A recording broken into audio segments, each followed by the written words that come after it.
اب کچھ لوگ ہوتے ہیں کہ جن سے رہا جاتا بولیے نا وہ ایک شادی تو کر لیتے ہیں پر بعد میں بھی منہ مارنے سے باز ہے، وہ پھر مارنے مرانے پر تو لاتے ہیں کہ یا یہ عورت رہے گی یا میں رہوں، بڑے قتل ہوئے ہیں ایسے اور ہو رہے ہیں نہ جانے کب تک۔ ان لوگوں کے سے پھر اللہ نے یہ خطاب کیا ہے وَإِنْ أَرَدْتُمُ اسْتِبْدَالَ، اگر تم ارادہ کر لیا تم نے پختہ اس عورت کو تبدیل کرنے کا، زوج مکان زوج، ایک بیوی کو پہلی بیوی کو تم نے تبدیل کرنے کا فیصلہ دوسری لانے کا فیصلہ کر لیا ہے، اس سے تبدیلی کر رہے ہو، وَآتَيْتُمْ تو پھر جو تم اسے دے چکے ہو، إِحْدَاهُنَّ قِنْطَارًا چاہے وہ سونے کے ڈھیر ہوں، بولیے چاہے وہ سونے کے پھر جتنا بھی مال ہے، فَلَا تَأْخُذُوا مِنْهُ شَيْئًا تم نے اس میں سے کوئی چیز واپس ہے پھر جانے دو جو کچھ دیا ہے، بلکہ کچھ اور بھی دے دو اگر تم سے نہیں رہا جاتا تو، پر اگر گزارا ہو سکتا ہے تو کر لو۔ فرمایا أَتَأْخُذُونَهُ کیا تم لینا چاہتے ہو اپنا مال بہتانًا و اسما مبینہ، زمانہ جاہلیت کی طرف بہتان لگا کر، تو یہ کھلا گناہ ہے، بولیے یہ کھلا گناہ ہے۔ اصل تو تبدیل کرنے کا یہی طریقہ ہے کہ عورت کو مال دے دو، جیسے وہ عرب والے نہیں کرتے، مال شال سارا کچھ دے کے اور ایک اور لے آتے ہیں، تو کر لو۔ اور اگر یہ نہیں، آج کل کیا ہوتا ہے کہ معاذ اللہ کوئی نہ کوئی اس بچی پر الزام لگا دیا جاتا ہے، ایسا کوئی گھٹیا الزام غلیظ لوگ لگاتے ہیں کہ کوئی بھی اس کے حق میں بات کرنے کے قابل نہیں رہتا، تو فرمایا یہ بہتان لگانا و اسم مبینہ، یہ تو پھر کھلا گناہ ہے، پھر تم بہتان لگا کر وہ اپنا حق مہر تو نہ بچاؤ اور نہ مال واپس لو نہ جہیز، پھر مرد بنو، جو دیا ہے وہ اس کو تحفہ کر دو، جو دیا ہے واپس لینے کی ضرورت ہے۔ وَكَيْفَ تَأْخُذُونَهُ اللہ کہہ رہا ہو تم کس طرح اس سے مال لینا چاہتے ہو، کچھ تو شرم کرو کہ وَقَدْ أَفْضَىٰ بَعْضُكُمْ إِلَىٰ بَعْضٍ جب کہ تم اس کے ساتھ تنہائی میں مل چکے ہو، جب کہ تم اس کے ساتھ تنہائی میں تیرے اس مال کی کیا اوقات ہے، تجھ پر تو اس نے سب کچھ قربان کر دیا ہے، تو اس مال کو بچا رہا ہے، اس نے تو تجھ پر سب کچھ قربان کر دیا، تم اس کو تنہائی میں مل چکے ہو تو شرم کرو، جس سے تم اس حد تک قریب جا چکے ہو کہ لباس سے بھی زیادہ قریب چلے گئے، آج اگر تم اس کو چھوڑ رہے ہو تو مال شال لینے کی ضرورت ہے۔ اور آگے فرمایا وَأَخَذْنَ مِنْكُمْ مِيثَاقًا غَلِيظًا اور وہ لے چکی ہیں تم سے پختہ وعدہ، بولیے پختہ، یہ ہے نکاح، بولیے یہ کیا ہے نکاح۔ تو ہمارے ہاں نکاح پختہ وعدہ ہے، کانٹریکٹ بیس ہے،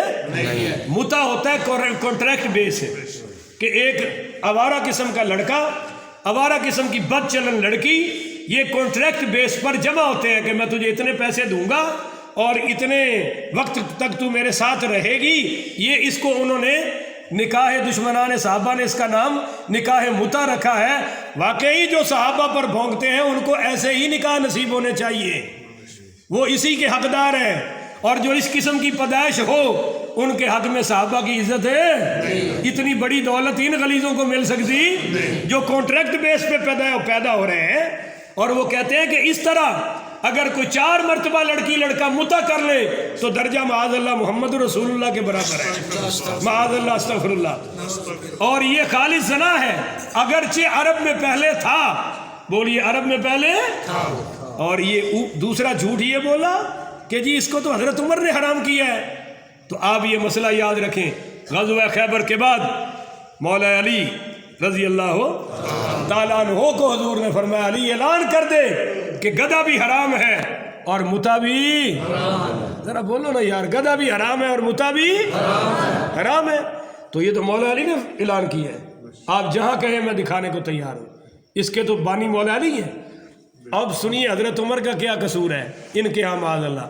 حضرت عمر نے فرمایا جس نے نکاح متع کیا میں اس پر زنا والی حد جاری کروں گا، کیونکہ حضرت عمر تے غیرتاں دے امام نے نا، کہو نا ذرا سبحان اللہ، ایمان نال سنو، حضرت دسو تہاڈا حضرت عمر دا فیصلہ سن کے دل خوش ہویا کہ نہیں ہویا؟ تے جنہاں نو دھوپ چھاؤں دی پیداوار نو اس غیرت دی ضرورت نہیں سی، وہ حضرت عمر نال آڈا لائی کھڑے نے، او جی حضرت عمر نے کیا ہم نہیں مانیں گے، نہ مانو نا، جو حضرت عمر کو نہیں مانتا ان کو ایسے نکاح نصیب ہوتے ہیں، جو مانتے ہیں الحمدللہ حضرت آدم تک ان کے نسب اللہ نے محفوظ رکھے ہوئے ہیں۔ تو حضرت عمر نے آرڈیننس جاری کیا کہ میں اس پر زنا کی سزا جاری کروں گا، کیونکہ اللہ اور اس کے رسول نے اس کو حرام قرار دے دیا ہے۔ حلال پہلے بھی نہیں تھا، وہ عرب کے بدماش لوگ کرتے تھے، مالدار لوگ عورتوں کو خرید کر لاتے تھے، ہفتہ بعد چھوڑاتے تھے، اس کا نام انہوں نے متع استمتاع رکھا ہوا تھا، فائدہ اٹھانا، لذت حاصل کرنا وغیرہ وغیرہ۔ مگر یہ اسلام میں جائز ہے؟ اسلام اس کو کیا کہہ رہا ہے؟ پختہ وعدہ میثاقاً غلیظا، ہاں نہ ٹوٹنے والا وعدہ ہے نکاح۔ بولیے نہ ٹوٹنے والا وعدہ ہے نکاح۔ یہ ٹوٹے گا تو اسی طریقے سے جس طریقے سے اللہ رسول نے بتایا ہے، اور جڑا بھی اسی طریقے سے رہے گا جس طرح اللہ اور اس کے رسول نے جوڑا ہے۔ اب اگلا اس کا فلسفہ یہ ہے کہ پھر نکاح کن کن سے کرنا ہے؟ بولیے نکاح، تو کل کی نشست میں ہم وہ آیات زیر بحث آئیں گی۔ کل یہ سپارہ ختم بھی ہو جائے گا اور اگلا اسی درس میں شروع بھی ہو جائے گا، کیونکہ اگلے کی 2 آیتیں بھی اسی موضوع میں ہیں۔ اگر وہ چھوڑ دی جائیں تو پھر یہ کام پورا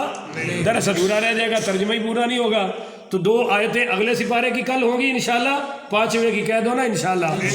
اور اس کی جو آخری 2 رہ گئی ہیں وہ بھی کل بیان ہوگی، کہہ دو انشاءاللہ۔ وہ بتایا جائے گا کہ کون کون سی عورتیں ہیں جو وقتی طور پہ حرام ہوتی ہیں، اور کون کون سے وہ رشتے ہیں جو ہمیشہ کے لیے ابد الآباد تک حرام ہیں، ان سے کبھی بھی نکاح کسی صورت میں بھی ہو سکتا۔ تو یہ تفصیل انشاءاللہ کل آئے گی۔ اللہ سے دعا ہے اللہ مجھے اور آپ کو عمل کرنے کی توفیق عطا فرمائے۔ آخر ودعوانا ان الحمدللہ رب العالمین۔